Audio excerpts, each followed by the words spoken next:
안녕하십니까. 반갑습니다. 박정훈 목사입니다. 제가 제 설교를 못 보고 제 화면을 못 보는데, 네, 괜찮나요? 우리 박사모 회장님께서 꼭 쓰라고 그래서 이제 벗어도 되겠죠? 네, 오늘 왕의 유언이라서 저에게 왕관을 어제 만들어 주셔가지고, 네, 감사합니다. 안녕하십니까. 오늘이 이제 드디어 마지막입니다. 여러분들은 인생을 살다가 여러분들에게도 이렇게 마지막 순간들이 찾아올 때가 있을 텐데, 그럴 때 여러분들의 마음, 여러분들의 기분은 어떠셨는지 한번 지난 날들 한번 생각해 보셨으면 좋겠어요. 저도 막 지난 날들 한번 생각해 봤는데, 제가 아쉬울까요? 아니면은 속이 다 후련할까요? 혹시 여러분들 혹시 제 기분, 제 마음을 정확히 아시는 분 계실까요, 여러분? 오늘 저는 여러분들에게 마지막으로 이제 말씀을 전할 텐데, 시간이 좀 갔는데 그래도 오늘 마지막이니까 할 말 다 하고 잘 가도록 할 테니까 여러분들 시간이 좀 지체되더라도 양해해 주시고 오늘 마지막 설교 하나님 말씀 잘 들어주시면 감사하겠습니다. 저는 성경이 66권이 아니라 한 권의 책에 66개의 단락으로 나누어져 있다고 생각합니다. 각각 나눠진 단락에 따라서 특징들이 있고 또 묘사하는 점이 다르고 어떤 대상을 누구에게 하느냐에 따라 또 달라지고 또 누가 어떤 사람이 세워졌고 또 그 당시 문화나 교회 또는 성도들 개개인 특징에 맞게 말씀이 언어가 잘 구사되어 있고 보편적인 언어로 쓰여져 있다고 생각이 됩니다. 그런 기준으로 저에게 66개의 단락 중에 가장 많이 읽고 가장 많이 쓰고 가장 많은 눈물 자국이 있는 단락이 바로 로마서입니다. 그 다음은 에베소서이고 그 다음은 복음서 순으로 이렇게 됩니다. 여러분들이 복음과 관련돼서 다시 한번 복음 앞에 서고 싶다거나 다시 한번 신앙을 되돌아보고 싶다거나 그럴 때 이 로마서나 에베소서 이렇게 읽어보시면 좋을 것 같아요. 오늘 바울 서신의 앙대산맥이라 불릴 만큼 가장 중요한 서신의 한 단락 로마서, 그 중에서도 8장 말씀을 가지고 하나님의 말씀을 나눌 텐데, 지난 시간에 제가 갈라디아서 한 권을 짜서 나온 말씀이 뭐라고 했죠, 여러분? 기억나시나요? 갈라디아서 2장 16절 말씀입니다. 사람이 의롭게 되는 것은 율법의 행위로 말미암음이 아니요 오직 예수 그리스도를 믿음으로 말미암은 줄 알므로. 네, 사람이 의롭게 되는 것은 율법이 아니라 믿음으로 된다. 기억나십니까? 제가 오늘은 로마서 한 권을 이렇게 쫙 짜서 짜면은 8장이 떨어지고 8장 가운데서도 이렇게 더 집을 짜내면 떨어지는 단어가 있는데 뭐가 있을까요, 여러분? 한번 성경책 있는 분들은 성경책을 보시면서 로마서 전체를 짜면 8장이 나오고 8장 가운데서도 더 집을 내면 한 단어가 나오는데 뭐라고 생각하시는지 지금 잠깐 보시고 정답 제가 말씀드릴 때 저랑 똑같은 단어를 생각했다고 하시는 분들은 저에게 개인톡을 보내주시면 제가 커피를 보내드리도록 하겠습니다. 하나님께서 태초에 천지를 창조하시고 빛과 어둠을 만드시고 하늘의 해와 달과 별과 또 그곳에 살 수 있는 바다의 물고기와 공중에 나는 새와 땅에 사는 동물들과 마지막에 사람을 만드시고 비로소 안식하셨습니다. 사랑하는 여러분, 하나님께서 마지막에 인간을 왜 만드셨습니까, 여러분? 여러분들이 이렇게 성경을 보면서 신앙생활을 하면서 여러분들의 나름대로 기준점들이 있으셔야 돼요. 누구의 말에 의해서가 아니라 여러분들이 확신하고 가지고 있는 여러분들만의 신앙과 믿음이 있으셔야 됩니다. 왜 인간을 마지막에 모든 것들을 만드시고 인간을 마지막에 만드셨을까요, 여러분? 사랑해서? 그럼 제가 지난주에 얘기했잖아요. 지난번에 추상적이라고. 정답을 말씀드리겠습니다. 저는 상속해 주기 위해서 그랬다고 생각합니다. 인간에게 상속해 주고 싶어서 마지막에 인간을 만드셨습니다. 하나님께서 가지고 계신 너무나도 아름답고 좋은 것들이 많은데 혼자만 만끽하고 살기 아까워서 인간을 만드시고 이것을 물려줄 대상이 없어서 그곳에서 다스리고 정복하고 땅에 충만하라고 그것을 누리고 살려고 상속해 주시려고 인간을 만드셨다고 생각합니다. 여러분, 상속이 뭡니까, 여러분? 상속과 관련된 연관 검색을 저렇게 쳐봤더니 막 이렇게 서로 막 그림 보니까 서로 달라가고 막 이제 뭐가 이제 이제 문서가 막 찢어지고 또 뭐 나눠 가지려고 이렇게 손을 벌리고 또 줄 거면 빨리 주지 막 이런 그림들이 막 나오더라고요. 상속과 관련된 연관 검색어들이 저런 그림들이 나옵니다. 여러분, 탕자 이야기를 안 할 수가 없죠. 탕자 이야기. 멀쩡히 살아계신 아버지에게 자신의 유산을 물려달라고 하고 그것을 가지고 낯선 이방 땅에 가서 허랑방탕하게 지내다가 그 유산을 다 날려버리고 또 아버지 품에 다시 돌아오죠. 근데 거기서 중요한 건 그 탕자가 다시 아버지 품에 돌아가는 거리보다 아버지가 다시 그 아들을 찾아간 거리가 아직도 거리가 먼데 아버지께서 팔을 벌리고 기다리고 계셨죠. 상당 부분 동생에게만 초점이 맞춰져 있지만 여러분, 탕자는 어디에 있었냐면 그 집 안에 큰아들에게도 있었습니다. 그 아들은 아버지가 돌아가시기만을 기다리고 있었는지도 모르겠습니다. 여러분, 탕자 이야기는 근데 여러분, 유산과 이제 관련된 이야기일 수는 있어도 상속과 관련된 이야기가 아닙니다. 여러분, 유산 증여와 관련된 이야기입니다. 여러분, 유산과 상속의 차이점을 혹시 아십니까, 여러분? 상속과 유산, 여기 뭐 세무 관련된 종사자분들 계시지 않나요? 그냥 법률적인 차이만 봐더라도 가장 크고 중요한 특징을 제가 두 가지만 말씀드리겠습니다. 첫 번째는 상속은 반드시 죽어야지만 효력이 발생합니다. 여러분, 죽지도 않았는데 상속이 이루어질 수는 없습니다. 반대로 유산은 죽지 않아도 살아있을 때 사전에 물려주는 것이 가능합니다. 또 두 번째로 상속은 반드시 친족에게만 적용이 됩니다. 여러분, 그러나 혈연관계에만 적용이 된다는 말입니다. 그러나 유산은 꼭 혈연관계가 아니어도 상관이 없습니다. 내가 물려주고 싶은 대상이 있다면 그에게 글을 남기고 법적 절차를 통해서 유산을 나눠줄 수 있습니다. 죽지 않고 살아있을 때도 가능합니다. 그럼 우리와 하나님과의 관계에서는 상속이 맞을까요? 아니면 유산이 맞을까요, 여러분? 감이 오시나요, 여러분? 일반 상속은 독립된 두 인격 중 하나가 소멸해서 그 인격의 권리와 의무가 가족 중에 한 사람에게 적법한 절차, 뭐 공증을 받고 이제 세금 같은 걸 말하는 거겠죠. 그렇게 승계되는 것을 말하겠지만 성경은 조금 다르게 말합니다. 상속을 통한 재산상의 승계보다 하나님만이 가지고 계신 고유한 자산이 있습니다. 여러분, 유한한 삶의 연장을 의미하기 때문에 성경에서 상속은 구속사에서는 절대 빼놓을 수 없는 핵심입니다. 하나님께서 인간에게 물려주고자 하시는 것들이 있다고요. 여러분, 창세기 때 인간의 타락으로 하나님께서 사람을 만드신 걸 후회하죠. 여러분, 성경에는 창세기 6장 6절에 땅 위에 사람을 지으신 것을 한탄하시고 마음에 근심하여 하나님의 진노가 극에 달했을 때 이제 심판을 앞두고 한 사람을 세우십니다. 여러분, 누구죠, 여러분? 노아를 세우십니다. 노아에 대하여 히브리 기자는 이렇게 이야기합니다.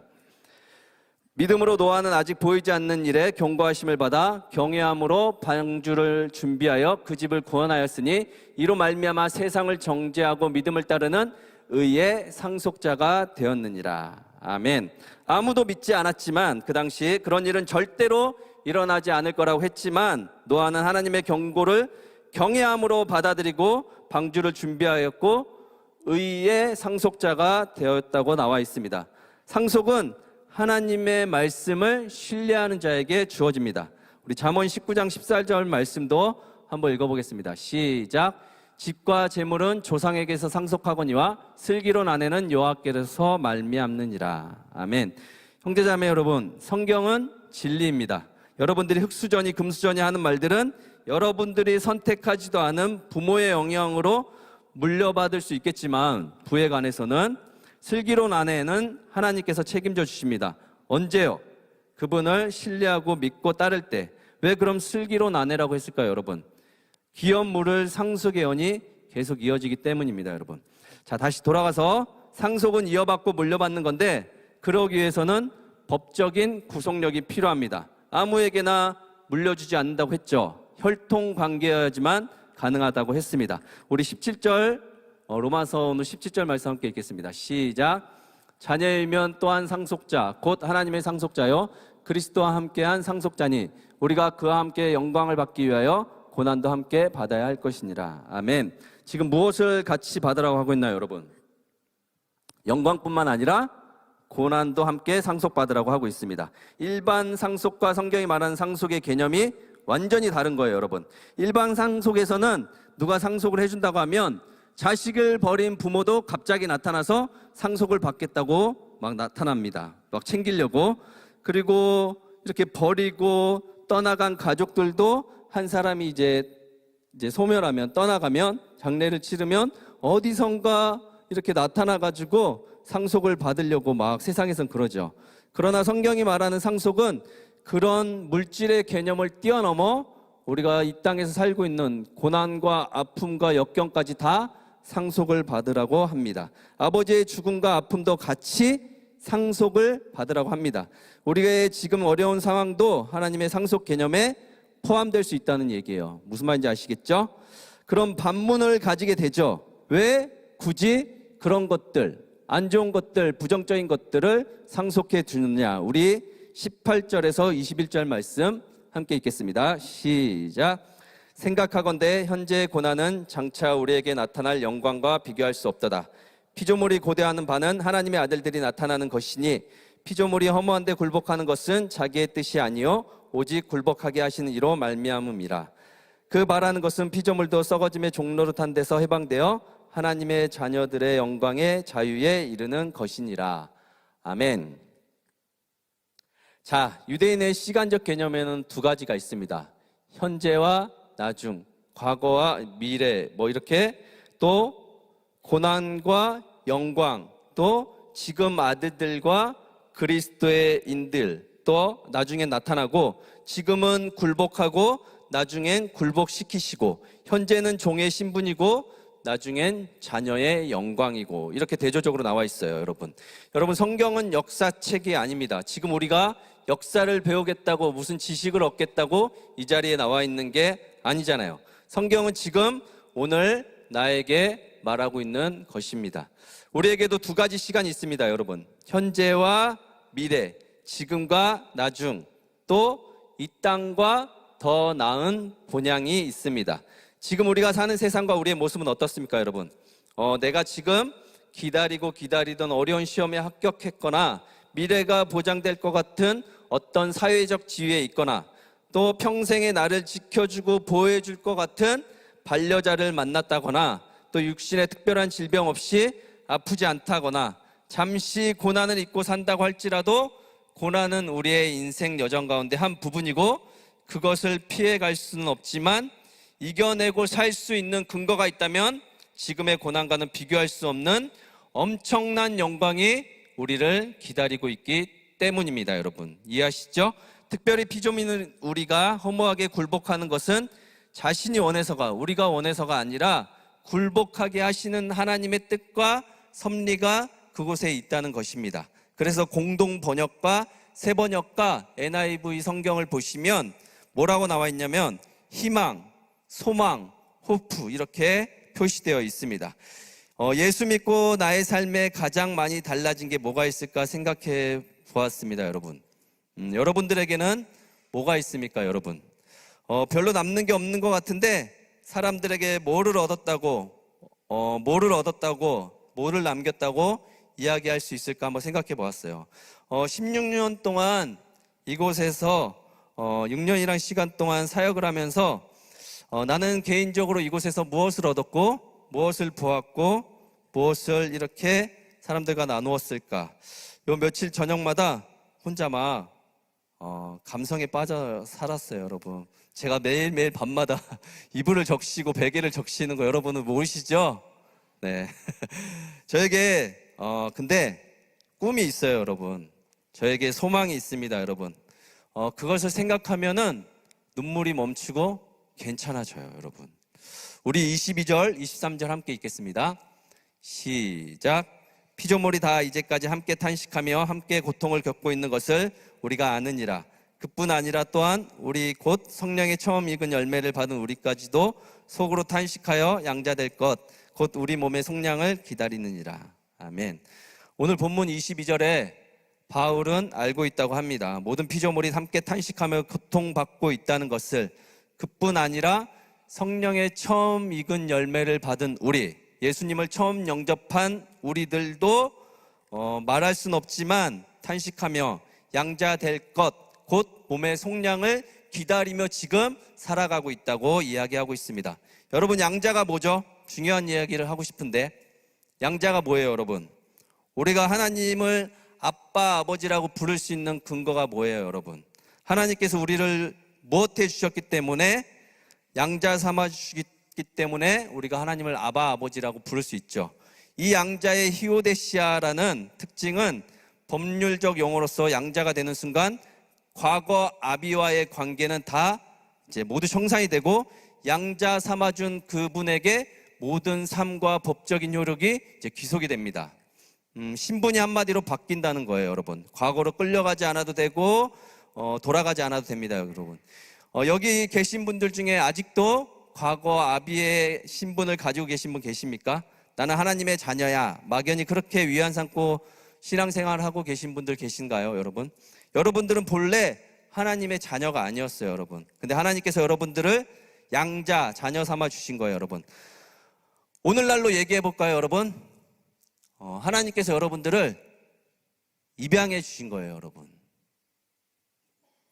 그 당시 로마에는 입양이 활발했습니다, 여러분. 왜냐하면 귀족 집안이나 명문 가문 또 왕권 집안에는 여자에게 물려주거나 아니면 자식이 없거나 병들었거나 여러 가지 이유로 엄청난 재산과 부와 권력과 명예를 상속해 줄 사람이 없어서 입양하는 것을, 입양해서 가문을 이어갔는데, 친자식과 입양한 자식이 여러분 어땠을까요, 여러분?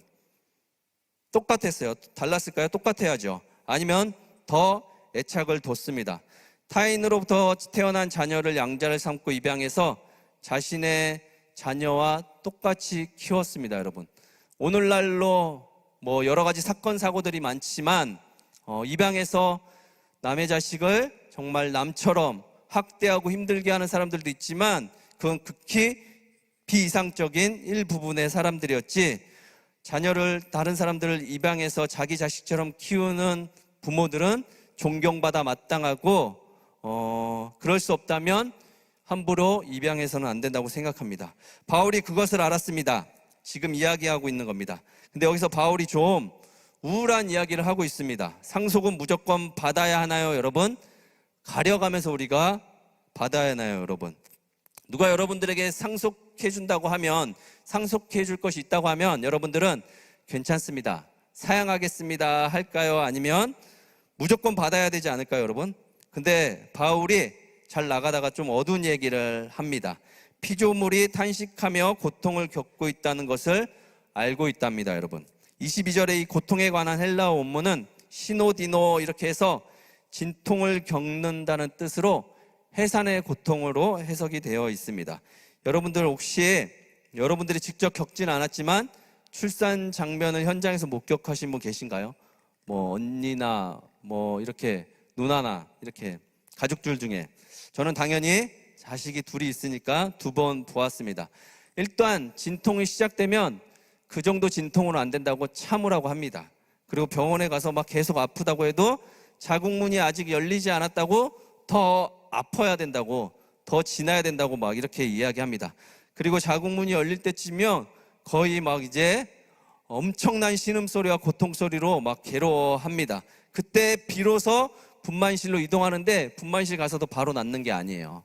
이제 막 그게 막 쭉 고통이 이어지는 게 아니라 이렇게 올라갔다 내려갔다, 이제 신음소리를 냈다가 막 절규했다가 또 괜찮아졌다가 또 곡하는 소리를 냈다가 괜찮아졌다, 이게 반복이 계속 되는데, 어느 순간 이제 의사들이 오고 간호사들은 배 위에 올라가서 누르고, 또 잘 아이가 머리부터 나오지 않으니까, 이렇게 너무 적나라하게 표현하나요? 막 펌프 같은 걸 사용해서 아이 머리를 막 이렇게 빼고 정말 힘들게 아이가 태어납니다. 그리고 그 시간이 좀 더 지나고 절규의 소리, 고통 소리가 이제 멈출 때쯤이면 아이가 이제 큰 울음소리를 내고 이제 태어납니다.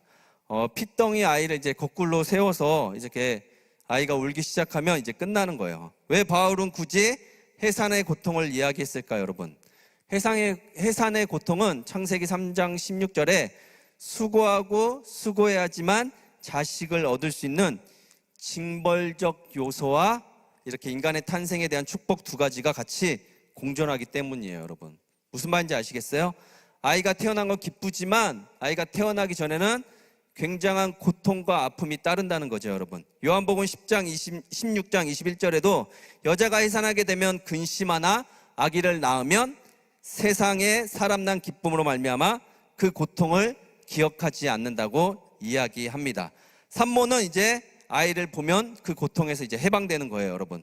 죽을 것만 같은 고통의 신음소리가 끝나면 새 생명의 시작을 알리는 울음소리가 퍼지듯이 고통은 고통 자체로 끝나는 게 아니라 새로운 시작과 맞닿아 있다는 것을 알아야 합니다, 여러분.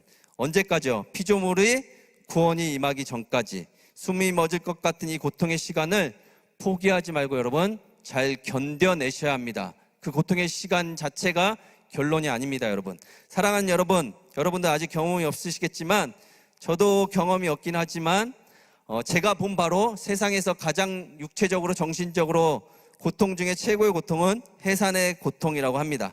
그래서 저는 일찍이 예수님께서 십자가에 못 박혀 죽으시고 또 칼로 찔리시고 물과 피를 다 쏟아내시는 그 고통이 어미의 양수에게 터져나오는 산통의 고통과 다르지 않다고 저는 이 예전에 이렇게 상상을 했었습니다, 여러분. 예수님의 신음소리는 멈추었고 그리고 한마디를 남기시고 떠나셨습니다, 여러분. 다 이루었다. 예수님의 그 고통은 우리를 가장 영광스러운 상속의 자리로 인도하기 위한 길을 만드신 거였어요, 여러분. 십자가의 길은. 그런 여러분의 삶이 아무리 괴롭고 힘들어도 절대 포기하지 마십시오. 여러분들은 예수님을 구주로 영접하셨습니까? 그리고 구원 받으셨습니까? 제가 이렇게 마이크를 갖고 여러분들에게 내려가서 여러분 구원 받으셨나요? 그럼 구원을 어떻게 받으셨나요? 그 구원을 어떻게 확신하시죠? 이렇게 물어본다면 여러분들은 어떻게 이야기하실 거예요? 저는 말할 준비가 되어 있습니다. 사실 저는 그 구원의 감격과 기쁨을 지금 누리고 사는지 아니면 죽어서나 적용받아야 되는 건지 진지하게 고민해 봤었습니다. 저는 이 땅에서 사는 것이 왜냐면 고통의 연속이라고 생각이 듭니다. 천국 같은 세상이라고 포장하고 말해도 그때뿐이고 괜찮을 때 이야기지, 여전히 이 땅은 여러분들이 아시다시피 여러분들의 삶은 괜찮을지 모르겠지만 지구 반대편에서는 원인도 이유도 알지 못한 채 전쟁의 총탄 속에서 여러분 사람이 죽어나가고 있고, 아직도 먹지 못해서 산에 있는 나무들을 씹어 먹으며 하루하루 생명을 연장하는 사람도 있고, 그 흔한 말씀 하나 제대로 외우지 못하고 부르지 못하고 예배 한번 못 드리고 목숨을 내놓고 신앙생활하는 사람들도 여러분 있습니다. 여러분, 남의 얘기 같아도 그런 일들이 지금도 일어나고 있습니다. 인간을 괴롭히고 인간을 죽음으로 몰아가는 것도 결국 인간입니다. 여러분, 여러분들은 하나님을 만나셨습니까? 사실 저는 하나님을 만난 적이 없습니다. 여러분들은 하나님의 음성을 들은 적이 있으신가요? 저는 한 번도 들어본 적이 없습니다. 여러분, 보도 듣도 못했는데 저는 예수를 믿습니다. 여러분, 그리고 더 나은 본향 천국을 확신합니다. 그곳에서 서로 총을 겨눌 일도 없고 장애인들에 대한 복지도 필요 없고 돈과 성과 각종 중독의 노예로 살 필요가 없는 나라가 있다고 믿습니다. 이 생의 삶을 다 마치고 다 벌거벗고 살아도 부끄럽지 않은 땅이 반드시 존재한다고 믿습니다. 저에게 구원의 확신의 근거는 오늘 본문 24절, 25절 말씀입니다. 함께 읽겠습니다. 시작. 우리가 소망으로 구원을 얻었음에 보이는 소망이 소망이 아니니 보는 것을 누가 바라리요? 만일 우리가 보지 못하는 것을 바라면 참음으로 기다릴지니라. 아멘. 여러분, 놀랍지 않아요? 저런 단어들, 문장들을 보면 놀랍지 않으세요, 여러분? 사람 냄새가 하나도 안 나요. 여러분, 소망으로 구원을 받는데요, 여러분. 어떻게 해야지 구원을 받는다는 내용이 없어요, 여러분. 여러분, 우리의 구원의 확신은 여러분들의 소망으로 확신하셔야 합니다. 이해하시나요, 여러분? 소망은 미래에 대한 기다림이며 절대로 지금 보이거나 잡히거나 하지 않습니다. 보이거나 잡히거나 했다면 그것은 더 이상 소망이 아닐 것입니다. 생각해 본 계신가요? 여러분, 왜 하나님의 형상 얼굴이 보이지 않을까요? 예수님의 얼굴이 왜 보이지 않아요, 여러분? 예수님이 살아계시고 존재한다면 여러분들 그림 잘 그리시는 분들 중에 예수님의 얼굴을 똑같이 그리는 분 계셔야죠. 왜 여러분 예수님의 얼굴을 우리가 못 볼까요? 왜 그분의 음성을 듣지 못할까요, 여러분? 제가 얘기해 드릴까요, 여러분? 그리워하라고, 그분을 소망하라고 그런 것입니다, 여러분. 우리가 소망으로 구원을 얻었음에 보이는 소망이 아니요 보이지 않는 것이니 보이는 것은 잠깐이요 보이지 않는 것은 영원함이라. 아멘. 생각해보면 인간의 소망 없이는 살 수가 없어요, 여러분. 지금보다 더 나아질 거라는 소망, 언젠가 좋은 사람을 만나게 될 거라는 소망, 또 하나님께서 나에게 가장 좋은 길로, 좋은 자리로 인도하실 것이라는 소망, 아픔과 질병 가운데 있는 사람이라면 언젠가 내가 깨끗이 나아서 하나님께 영광을 돌릴 거라는 소망, 내가 가진 것도 없고 잘난 것도 없지만 하나님께서 나에게 능력 주시고 힘 주시고 기회를 주시면 언젠가 하나님의 능력을 나타낼 거라는 여러 가지 소망들. 여러분, 내 삶의 구원의 완성은 소망을 가지고 사는 것에 달려 있습니다, 여러분. 그러니까 여러분들 소망이 있냐 없냐, 소망을 가지고 사느냐 안 사느냐가 굉장히 중요해요, 여러분. 사랑하는 여러분, 소망의 끈을 놓지 마시고 사십시오. 내 삶의 구원의 완성은 소망을 가지고 사는 것입니다. 마지막이라고 여러 청년들을 만났습니다. 여러 가지 이야기들 들었는데 똑같이 이야기해 주고 싶더라고요, 여러분. 여러분 기도하면서 여러분들 소망을 가지고 소망의 끈을 놓지 마십시오. 우리 마지막으로 26, 27절, 28절 함께 읽겠습니다. 시작. 이와 같이 성령도 우리의 언약함을 도우시나니 우리는 마땅히 기도할 바를 알지 못하나 오직 성령이 말할 수 없는 탄식으로 우리를 위하여 친히 간구하시느니라. 마음을 살피시는 이가 성령의 생각을 아시나니 이는 성령이 하나님의 뜻대로 성도를 위하여 간구하심이니라. 우리가 알거니와 하나님을 사랑하는 자 곧 그의 뜻대로 부르심을 입은 자들에게는 모든 것이 합력하여 선을 이루느니라. 아멘. 여러분, 우리의 가장 큰 연약함은 무엇일까요, 여러분? 무엇일까요, 여러분? 기도하면 불가능은 없는데, 기도하면 모든 것이 다 이루어질 텐데, 여러분, 우리의 가장 큰 연약함, 아쉬운 부분은 뭘까요, 여러분? 하나님을 믿고 신앙생활하는 우리들에게 이거 하나 아쉬운 게 뭘까요, 여러분? 우리는 하나님의 뜻을 다 알 수 없다는 것, 우리는 마땅히 기도할 바를 다 알지 못한다는 것입니다, 여러분. 유한한 인간은 미래를 내다볼 수 없기에 궁극적으로 나에게 무엇이 필요한지 잘 몰라요, 여러분. 여러분들이 지금 기도하고 있는 것, 여러분들이 지금 목숨처럼 뭔가 지키고 있는 것, 여러분들이 뭔가 소망으로 바라고 있는 것, 그거 하나님 나라와 여러분 상관없을 수도 있어요, 여러분. 잘 모를 수도 있어요, 여러분. 근데 다행인 것은 여러분, 정말 다행인 게 뭘까요, 여러분? 제가 여기를 나가는 게 맞는 걸까? 다음 달부터 나 뭐 하지? 난 이제 어떡하지? 그런 생각 들 때도 있어요, 여러분. 근데 다행인 건 주님께서 그것을 아시고 우리를 위해, 나를 위해 친히 중보하고 계시다는 말씀입니다, 여러분. 여러분들에게 마지막으로 질문이 있습니다, 여러분. 여러분들은 하나님을 사랑하십니까? 그리고 여러분들 각자는 하나님의 부르심을 믿으십니까? 그러면 이곳 공동체에서 여러분 서로 합력하여 반드시 선을 이루십시오. 제가 지난번 설교 때 선을 이룬다는 건 뭐라고 했죠? 하나님과 얼굴을 대면하는 거라고 이야기했죠. 그러기 위해서 주님께서 지금도 여러분들을 위해 계속 말할 수 없는 탄식 가운데 중보하고 계신다는 것을 꼭 기억하셨으면 좋겠습니다. 이제 말씀을 마무리하도록 하겠습니다, 여러분. 제가 원래 정말 설교를 준비할 때마다 희한한 것이 저는 이제 단어들, 문장들 이제 본문을 정해 주시잖아요. 주제 설교를 하니까. 그럼 이렇게 돌아다니면서 이제 생각나는 것들을 이제 주머니에 넣어놓고 이제 나에게 보내기 카톡에 이제 메모해 놓고 그것들을 하나로 모아서 일주일 전에 원고를 쓰는데 한 번에 씁니다. 주석과 성경책만 가지고. 그러면 희한하게 매번 19장씩 나와요. 그 19장씩 주면 뭐야 왜 이렇게 많아 혼자 맨날. 어떨 때는 이렇게 이제 마무리 기도 찬양도 못하고 그럴 때가 많은데 이번에는 잘 써지지가 않더라고요, 여러분. 그리고 마지막으로 여러분들에게 꼭 하고 싶은 메시지가 있는데 제가 어제까지 고민하다가 그거를 안 쓰고 싶어 하는구나, 말하고 싶지 않아 하는구나, 드러내고 싶지 않는구나 라는 것을 발견하면서 어제까지 고민하다가 쓰긴 썼어요. 그러면서 쓰긴 썼는데 제가 제 얘기 잘 못하는데 용기를 내서 한번 해보도록 하겠습니다.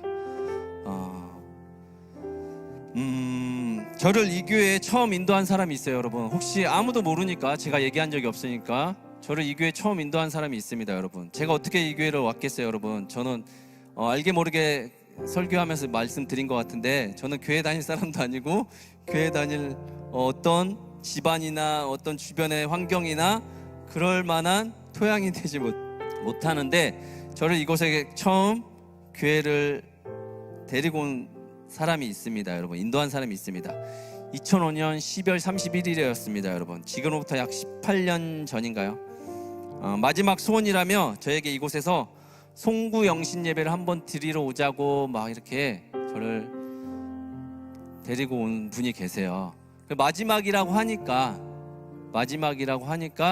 저도 마지못해서 왔는데, 가기 전부터 오면서까지 엄청난 많은 차들과 사람들과 믿음도 없는 나에게 여기를 오자고 하지만, 그럴 때마다 그래도 마지막이니까, 마지막 소원이라고 하니까 이렇게 억지로 왔습니다.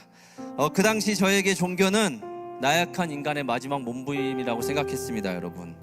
아직 살만한 저로서는 나갈 이유도 없었고, 종교마다 정신이 아무리 좋아도 그 종교는 사람이 운영한다는 생각 때문에 치를 떨었습니다, 여러분. 또 믿지 않는 저에게는 마지막 해를 넘기는 순간은, 여러분, 교회 안 다니는 사람들은 송년회다 뭐라 바쁜 일정들이 있잖아요. 더욱 나갈 수가 없었는데, 마지막 소원이라고 해서 마지막이란 말에 그때 처음 이 교회를 왔습니다. 그리고 며칠 뒤에 우리나라에서 가장 유명한 유명한 병원, 가장 유명한 전문의로부터 그분과 결과를 들으러 갔는데, 그분께서 이렇게 얘기했어요. 더 이상 병원에 안 오셔도 된다. 그리고 마지막을 가족들과 준비하면서 보내라, 이렇게 얘기하시는 거예요. TV에 나오는 유명한 분이셨고 우리나라의 최고의 전문의라고 했는데, 아무렇지도 않게 그분 입에서 사람에게 이렇게 사형 판결을 내리며 가라고 하는 것 같아서 몇 시간을 기다렸고, 또 쉽게 만날 수 없는 분인데 마지막에 이야기는 5분도 채 걸리지 않은 것 같아요. 그래서 그 얘기를 듣자마자 앉아 계신 그분을 보면서 한숨을 푹 내리시면서 절망하고 계시니까 순간 화가 확 나는 거예요. 그래서 나오면서 그랬어요. 도대체 당신은 감정도 없냐? 당신 입에서 얼마나 많은 사람들이 죽어나간 것이냐? 이러고 나왔어요. 당신이 무슨 신이냐? 그러면서 나왔는데, 그렇게 추운 겨울 이제 강변북로를 따라서 이렇게 달리는데 룸미러로 흐느끼며 뒤에 앉아 계신 그분이 보이는 거예요. 별로 친하게 지내지 않았던 터라 퉁명스럽게 질문했습니다. 죽음이 두려우시냐? 그랬더니 뭐라고 하시냐면, 죽음은 두렵지 않다. 근데 너희들과 좀 더 시간을 같이 못하는 것이 아쉽다, 그렇게 말씀하시더라고요. 그렇게 3주 뒤에 이 교회에서 장례가 치러졌습니다. 너무 허망해서 눈물 한 방울 흘리지 않았어요. 그리고 눈물 흘리고 그러면 제가 잘못한 것처럼 될까봐, 저 책임이 있을까봐 꾹꾹 참고 그랬습니다. 유년 시절엔 너무 무서웠고, 사춘기가 지나고 나서는 담을 쌓고 살았고, 군대 나와서 이제 머리가 크고 이제 혼자 생활하게 될 때쯤에는 아등바등 일하며 취해 사느라 떨어져 살았습니다. 살갑게 살을 맞대고 이야기를 나누거나 같이 여행을 다니거나 진지하게 인생을 논해보며 산 적이 없었습니다. 철이 들 때쯤에는, 여러분, 이미 그분은 세상에 계시지 않았습니다. 그때부터 그의 빈자리가 너무 커서 그제야 이제 소리를 내서 울기 시작했습니다. 그러나 이미 늦은 후에였고 아무 소용이 없었습니다, 여러분. 행정적인 절차와 유품들을 정리하고 며칠 뒤에 제 책상에서 우연히 그의 편지가 발견되었습니다. 그리고 나중에 알았습니다. 그 편지의 내용이 성경에 있는 내용과 똑같이 적혀 있다는 것을. 혼자 외롭게 지내지 말고 서로 사랑하며 살아라. 세상에서 가장 불편하고 어색했던 사람이 떠나고 나면 자유가 찾아올 줄 알았는데 저에게 우울증과 공황이 찾아왔습니다. 그리고 제 인생의 결정적인 순간이 찾아오면 그의 빈자리가 느껴지곤 했습니다. 여러분, 같이 있을 땐 몰랐습니다. 여러분, 떠나고 난 뒤에 내가 그를 얼마나 그리워하고 사랑했는지를 뒤늦게 알았습니다. 여러분도 누군가를 정말 그리워하고 사랑했는지는 그의 존재가 그의 존재의 부재, 그의 존재가 떠나보낼 때 알 수 있는 것 같습니다. 이곳은 그가 물려준 교회이고 지금 이 자리에서 지금의 아내를 만나 이 자리에서 혼인서약을 하고 두 자녀는 지금 이 자리에서 유아 세례를 받고 세상에 술과 쪄들어 살던 혈기 많은 망나니 같은 아들은 지금 이곳에서 목사가 되어서 이렇게 마지막 하나님의 말씀을 선포하고 있습니다. 누가 알았을까요, 여러분? 세상에 아무도 몰랐을 거예요. 제가 이 자리에 서 있을 줄은. 하나님만 아셨겠죠, 여러분. 사랑하는 여러분, 오늘 설교 제목이 뭡니까, 여러분? 왕의 유언입니다, 여러분. 제가 왕이라는 뜻이 아니고 세상의 유언은 남길 유자를 써서 유언이라고 해요. 남겨줄 무언가가 있을 때 쓰는 말이겠죠. 그러나 여러분, 제가 오늘 유언으로 남기는 말씀은 있을 유자입니다. 살아계신 하나님의 말씀입니다, 여러분. 예수님께서 십자가에 못 박히시기 전날 밤 유언으로 하신 말씀이 있습니다, 여러분. 요한복음 13장 1절 말씀 같이 읽어볼까요? 시작. 유월절 전에 예수께서 자기가 세상을 떠나 아버지께로 돌아가실 때가 이른 줄 아시고 세상에 있는 자기 사람들을 사랑하시되 끝까지 사랑하시니라. 아멘. 여러분, 성경을 그냥 지나가시면 안 돼요, 여러분. 성경을 그냥 지나가면 그냥 지나가 버려요. 저 말은 너무나도 소름이 끼치는 말이에요, 여러분. 저 말을 언제 한 줄 아세요, 여러분? 자기가 죽는 날 밤 죽을 날을 받아놓고 자기를 판 자의 발을 닦이기 전에 하는 말이에요, 여러분. 자기 사람들이래요, 여러분. 그리고 끝까지 사랑하겠다고 선포하는 거예요, 여러분. 자신이 팔리고 파는 자를 발을 닦아주기 전에 3년 반 동안 그가 하나님의 아들이라고 하면서 무슨 일을 하고 다녔나요, 여러분? 사람들을 해치고 다녔나요? 사람들을 등쳐먹고 다녔어요, 여러분? 가난하고 아프고 소외된 사람들을 만나고 먹이고 입히고 살리셨잖아요. 근데 여러분, 예수를 자기의 사람이라고 한 사람이 어디 있어요, 여러분? 누가 있었어요, 여러분? 누가 예수를 끝까지 사랑했나요, 여러분? 아무도 없었잖아요, 여러분. 근데 어떻게 저런 말을 할 수가 있나요, 여러분? 왜 신인데 가만히 있고 죽으러 가냐고요? 유언을 남길 게 아니라 정신 차리라고 해야 되는 거 아닌가요, 여러분? 하나님께서 스스로 말씀을 하십니다. 다짐을 하십니다.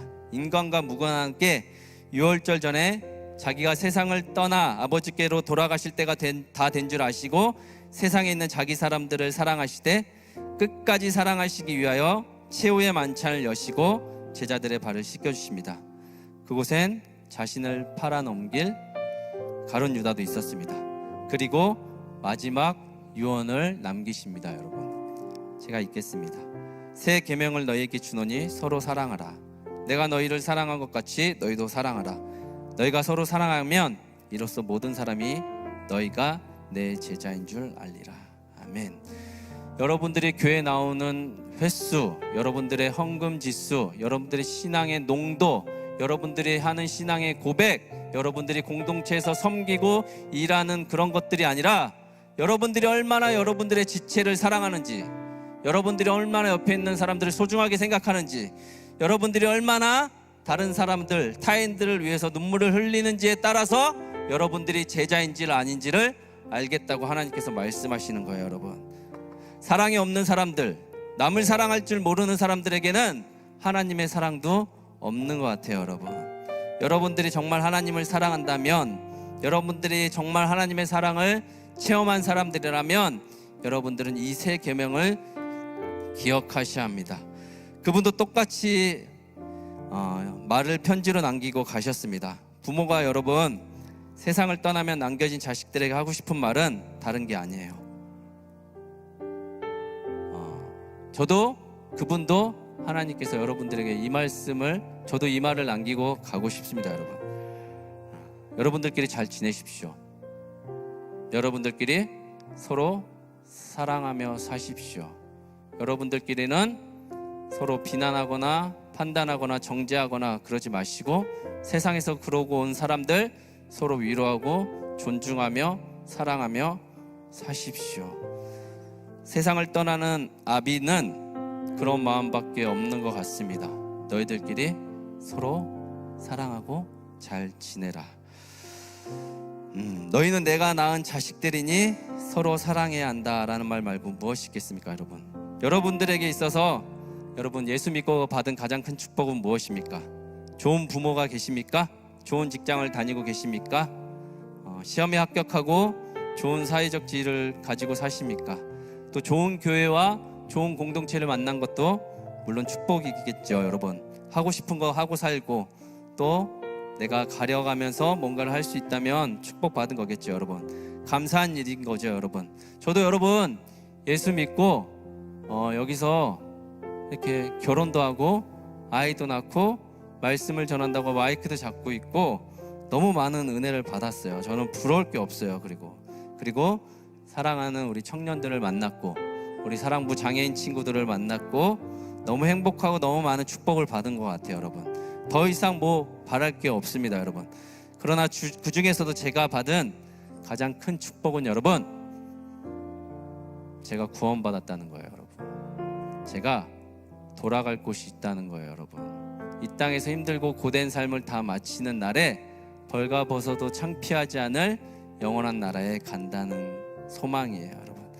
그것이 나에게 정말 큰 위로와 평안을 주고 세상에 중요하게 생각하는 것들 어떤 것보다 크게 느껴지지 않습니다, 여러분. 저는 여러분들보다 내세울 게 하나도 없는 사람입니다, 여러분.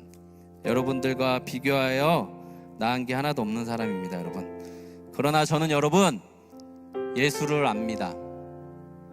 어쩌면 여러분들보다 더 예수를 잘 알고 있습니다. 사랑하는 여러분, 이건 비단 저에게만 해당되는 이야기가 아닐 거라고 확신합니다. 하나님께서 여러분들을 너무너무 사랑하십니다. 그리고 여러분들에게 물려주고 싶은, 상속해주고 싶은 것들이 너무나도 많이 있습니다. 여러분들은 하나님의 혈연관계에 있는 양자 삼아주신 자식이니까 하나님께서 여러분들을 상속해주고 싶은 게 많이 있습니다. 그러니 여러분들은 그것을 기억하십시오. 그것을 기억한다면 절대로 망할 수가 없습니다. 너무나도 부족하고 연약한 제 얘기 하나님의 말씀 지금까지 들어주셔서 너무 감사합니다. 혹시라도 저로 인하여 마음이 어려웠던 분들 계시다면 부디 용서하여 주십시오. 제가 몰라서 그랬습니다. 저의 마지막 유언입니다, 여러분. 여러분들끼리 서로 사랑하며 사십시오. 서로를 소중하게 여기며 환대하십시오. 그러면 주님께서 여러분들이 비로소 주님의 제자인 것을 아실 것입니다. 그동안 너무 감사했습니다. 하나님은 여러분들을 정말 사랑하십니다. 우리 같이 찬양 한번 같이 부르고 제가 축복 기도하고 예배 마치겠습니다. 거룩하신 하나님께서 여러분들 한 사람 한 사람을 위해 이 땅 가운데 오셨습니다. 그분은 여러분 한 사람 한 사람을 위해 십자가를 지셨습니다. 그분은 약할 때 우리의 강함이 되어주시고 그분은 우리가 가난할 때 우리를 부욕해 해주시는 분이십니다. 우리 같이 찬양하겠습니다.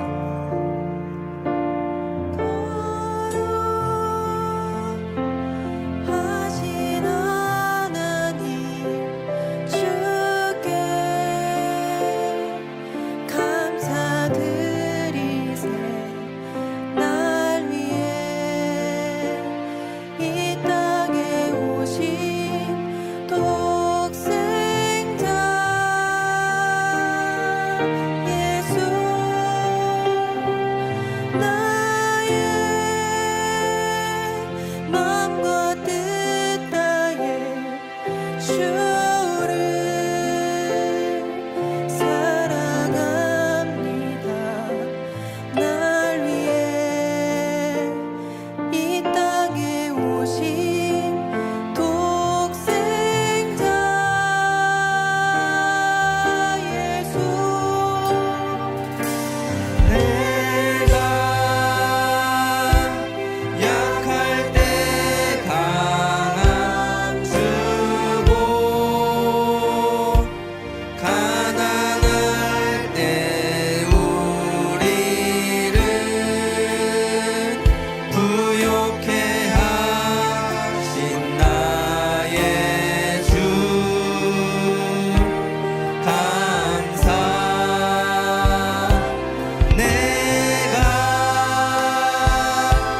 거룩하신 하나님,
살아계신 살아가는 여러분, 제가 오늘은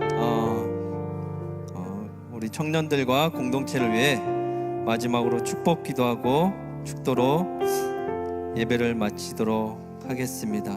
같은 마음으로 여러분들은 아멘으로 화답해 주시고 같이 기도하도록 하겠습니다. 살아계신 하나님, 6년 동안 주의 종으로 이곳에서 사역하게 하시고 특별히 청년들과 4년이란 시간 동안 함께 보폭을 맞추며 걸어오게 해주셔서 너무 고맙고 감사합니다.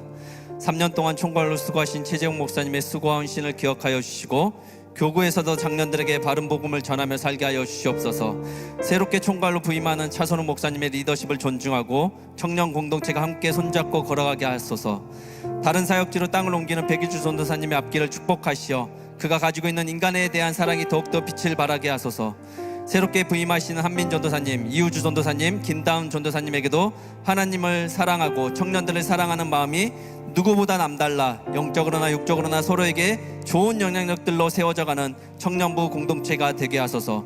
귀한 섬김의 마음으로 한 해를 더 섬기게 된 강철민 회장과 임원단을 축복하시어 좌우로 치우치지 않고 중앙에서 견고하게 청년부를 잘 이끌어가게 하시고 청년들에게 신앙의 선배로서 모범을 보여주시며 든든한 버팀목이 되어주신 백종승 변영걸 부장님의 가정과 일터와 사업장을 축복해 주시고 새로 섬겨주시는 백광일 부장님에게도 동일한 은혜를 허락하소서. 새가족팀은 편견 없이 새가족들을 잘 맞이하게 하시고 방송과 미디어를 담당하는 팀들은 본질을 더 부각하고 전하는 일에 쓰임받게 하시고 찬양팀은 곡조 있는 멜로디로 최고의 찬양과 경배를 올려드리게 하소서. 양육팀장과 리더들은 사람들을 편견 없이 대하여 권면할 건 권면하되 마지막엔 사랑으로 서로 화합하며 품을 수 있는 넓은 마음을 허락해 주소서. 몸된 교회 거룩한 빛 광성교회를 축복해 주시고 청년 공동체가 길 잃은 한 마리 어린 양을 위해 애쓰며 수고하여 잘했다 칭찬받는 주님의 교회와 청년 공동체가 되게 하소서. 살아계신 하나님, 이곳에 치유와 회복이 있기를 원합니다. 회개와 회심이 일어나 날마다 부흥을 경험하기를 원합니다. 힘겹게 살아가는 우리 청년들의 삶을 주님께서 위로하여 주시고 이곳에서 평안과 안식을 누릴 수 있도록 성령님 임재하여 주시옵소서. 저는 이곳을 떠나지만 주님께서 이곳을 지키고 세우시고 회복시키실 것을 믿습니다. 아멘. 주 예수님 어서 오시옵소서. 감사드리며 살아계신 예수님의 이름으로 기도드립니다. 아멘. 지금은 우리의 생명 되신 우리 주 예수 그리스도의 은혜와 하나님의 크신 사랑과 성령 하나님의 감화 감동 역사 충만하심이 주님이 물려주신 교회와 사람들을 내가 헌신적으로 사랑하겠습니다 다짐하며 나아가는 거룩한 빛 광성교회 청년들 위해 새롭게 함께 세워져갈 공동체 위해 이 말씀을 듣는 모든 사람들 위해 지금으로부터 영원토록 함께 하시기를 간절히 축원하옵나이다. 아멘.